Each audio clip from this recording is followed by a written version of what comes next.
Hello guys, welcome back to my YouTube channel Sampa কিচেনের তরফ থেকে তোমাদেরকে অনেক অনেক স্বাগত। তা আজকে রেসিপিটা হচ্ছে নিরামিষের কাশ্মীরি আলুর দম। তো কিভাবে বানাবো তো চলো দেখাই। তো এই রেসিপিটার জন্য আমার কি কি লাগবে, নিয়েছি পোস্ত, কাজু বাদাম, মগজ, কসুরি মেথি, চিনি, টক দই, জিরের গুঁড়ো, ধনের গুঁড়ো, কাশ্মীরি লঙ্কার গুঁড়ো, হলুদ গুঁড়ো। তো এখানে নিয়েছি আদা আর কাঁচা লঙ্কা, লবণ। আর আজকে আমি কাশ্মীরি আলু দমটা বানাবো ছোট আলু দিয়ে। তো ফোড়নে লাগছে আমার তেজপাতা, গোটা জিরে, আর লাগছে আমার ছোট এলাচ, বড় এলাচ, দারচিনি, লবঙ্গ আর দুটো শুকনো লঙ্কা। তো এই আলুতে প্রথমে আমি অল্প লবণ, হলুদ গুঁড়ো,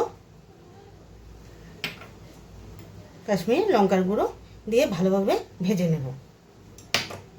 কড়াই গরম হয়ে গেছে, দিয়ে দিব রিফাইন তেল।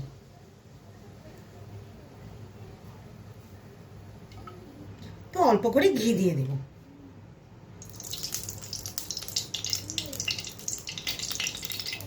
আলুগুলো ছেড়ে দিই।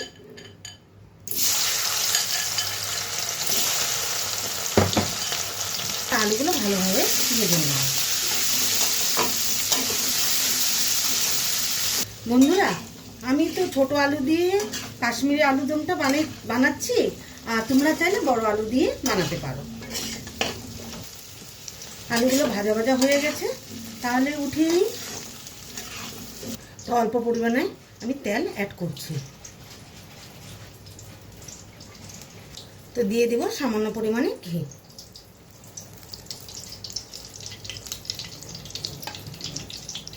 এক এক করে সব ফোড়নগুলো দিয়ে দিই। তেজপাতা, গোটা জিরে, ছোট এলাচ, বড় এলাচ, দারচিনি, লবঙ্গ আর দুটো শুকনো লঙ্কা। এক এক করে পেস্ট করা মশলাগুলো দিয়ে দিচ্ছি। কাঁচা লঙ্কা, আদা।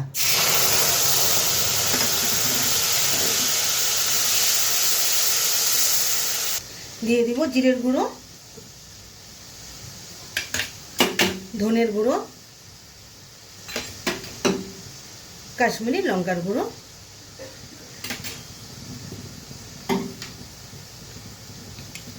হলুদ গুঁড়ো,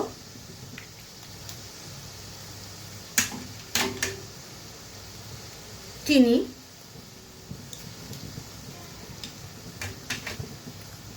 স্বাদ মতো লবণ।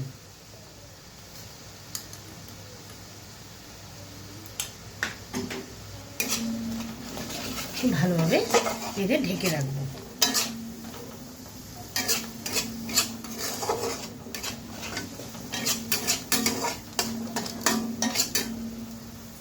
ঢাকনাটা উঠিয়ে দিই।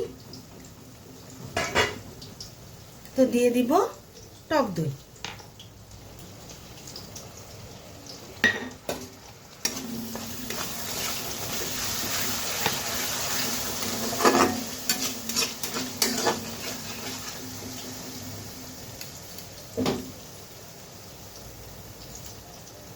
তো পেস্ট করে রেখেছি কাজু, পোস্ত, মগজ দিয়ে দিলাম। তাহলে ভালোভাবে নেড়ে নিই।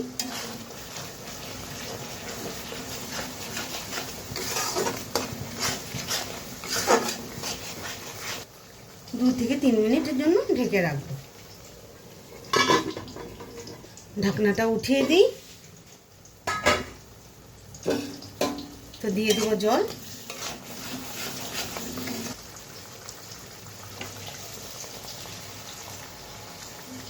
তাহলে আলুগুলো ছেড়ে দিই।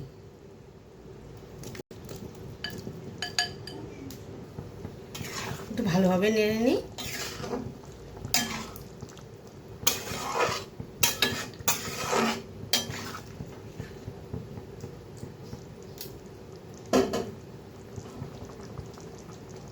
তাহলে কসুরি মেথি দিয়ে নামিয়ে নেব।